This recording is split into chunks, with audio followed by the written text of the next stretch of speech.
Hi everyone, Corey here with Team Cramer Fishing, and this review is going to be of the Ugly Stik Elite 6-foot medium power. And specifically I want to talk about using it as an all-purpose or multi-species fishing rod and comparing it to some of the other rods that I've talked about on the channel here.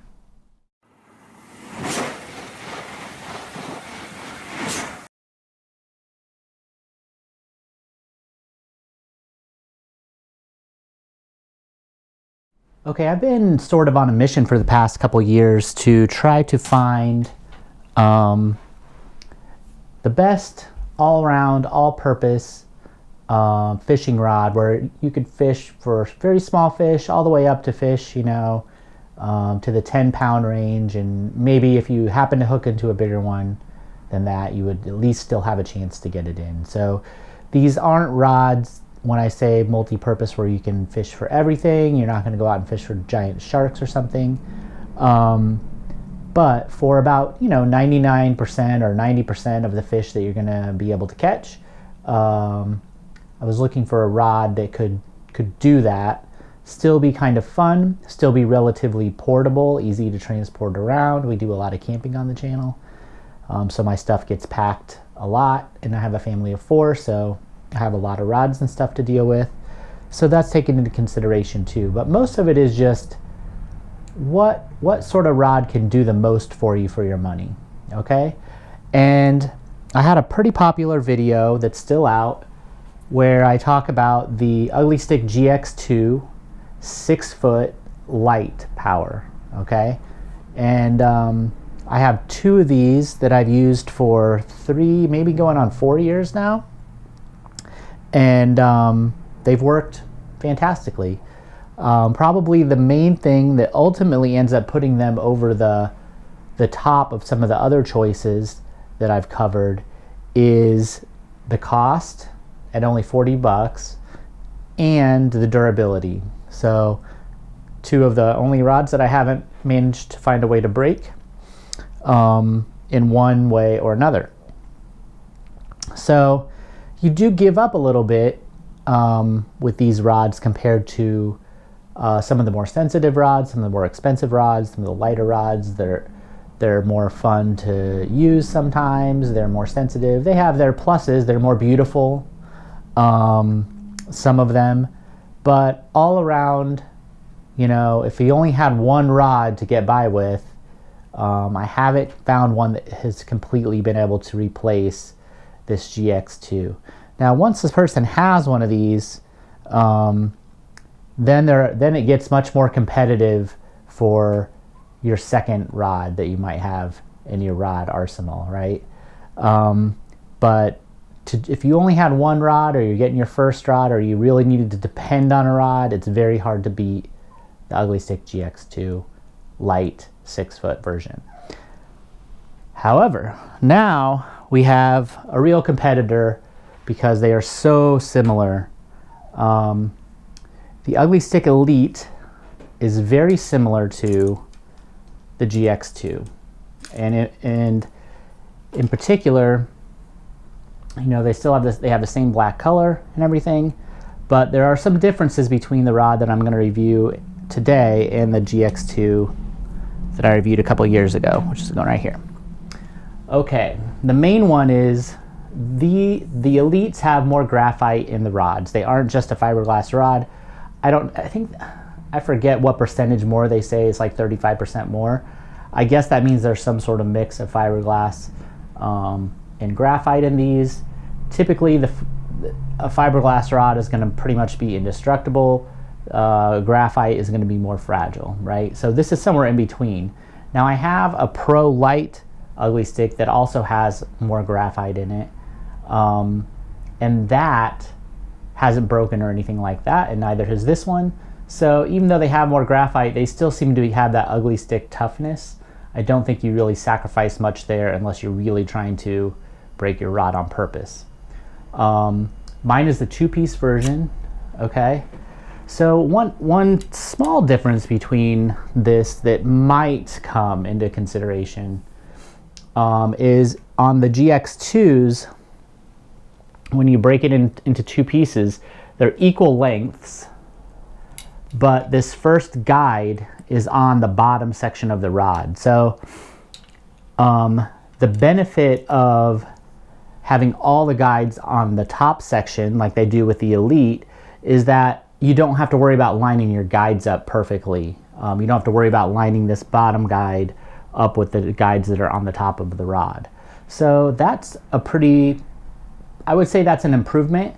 The only potential issue with that is if you have a certain size case, if you're traveling, that you need to get your rod into. So the GX2 will be equal length, so it won't be as long. So you have this section that's a little bit longer here. So your smallest section on the two-piece is going to be smaller. Now that hasn't been an issue for me. If I'm ever going to go on a plane or anything, I'll take travel rods that break down a lot smaller than this two-piece.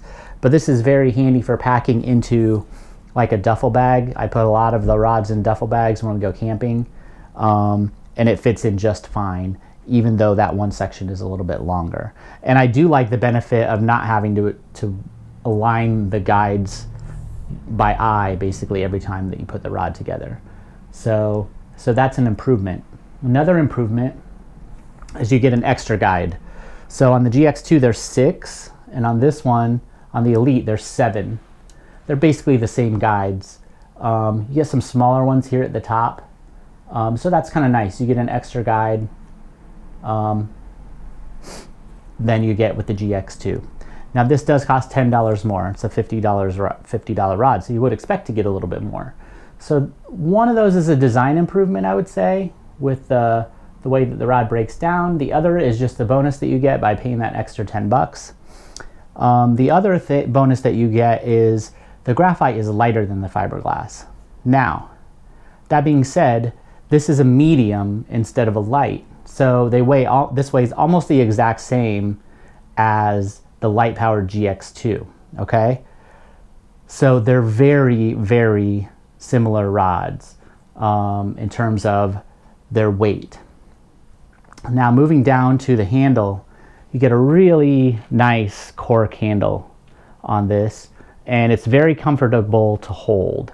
On the shorter rods, like 6-foot rods, I tend to hold them like this. If it's a longer 7-foot rod, I'll hold more traditionally up here. On this isn't a very good grip to hold at the top. So if there's one drawback that I have on this compared to the GX2, for some people, having that extra handle grip on top there on the GX2, which is foam, is nice. And when you're battling a big fish, sometimes it's nice to be, even if you don't normally cast that way, it's nice to be able to grip a little bit higher to reel it in. So I think if there's one clear advantage that I like the GX2 better, it's just this little section right here. Now, the actual components of this top section here, I like. This is, I mean, it's nothing super fancy, but it works pretty well. It stays out of the way if you're holding down here.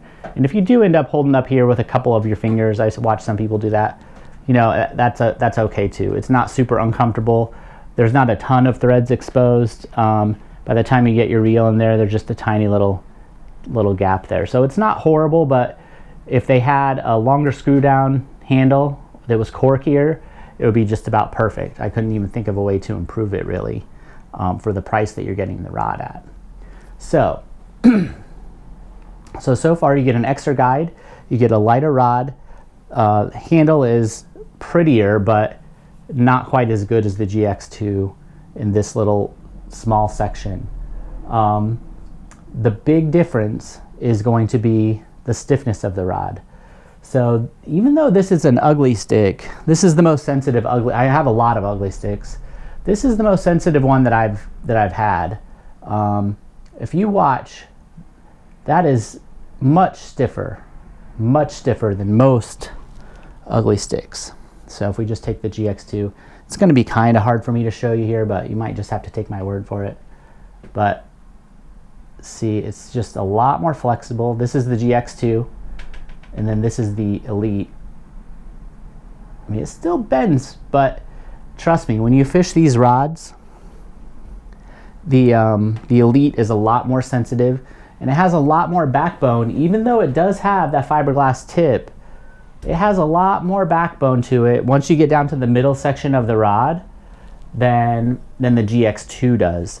So if you're going to go, if you tend to do more bass fishing, but you still want a rod that can do a lot of other things, the Elite is going to be better for you. You'll be able to fish a little bit heavier lures. The lure rating on this is 1/4 to 5/8.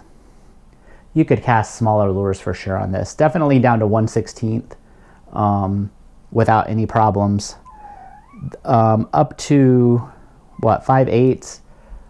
Again, that seems about right for me, and you'll probably use lures that are more that size when you're bass fishing. So you can throw just about anything on this Elite without any problems, and it's going to be a little bit more sensitive on the small end. So it doesn't really give, you don't really give up too much to get what you're getting out of it.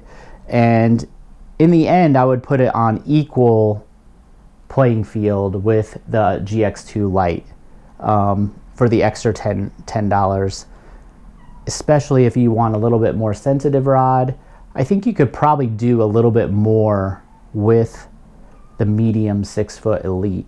I would like to try out a 6.6 because this is light enough where I feel like you could get away with a 6.6, maybe get a little bit more casting distance, maybe get a little bit more bend in the rod. So I might do some research into that and end up getting one of those and testing it too. But if you're looking for a great all-around rod on the lighter end of the spectrum, but that can still cast a lot of different things, or soak bait.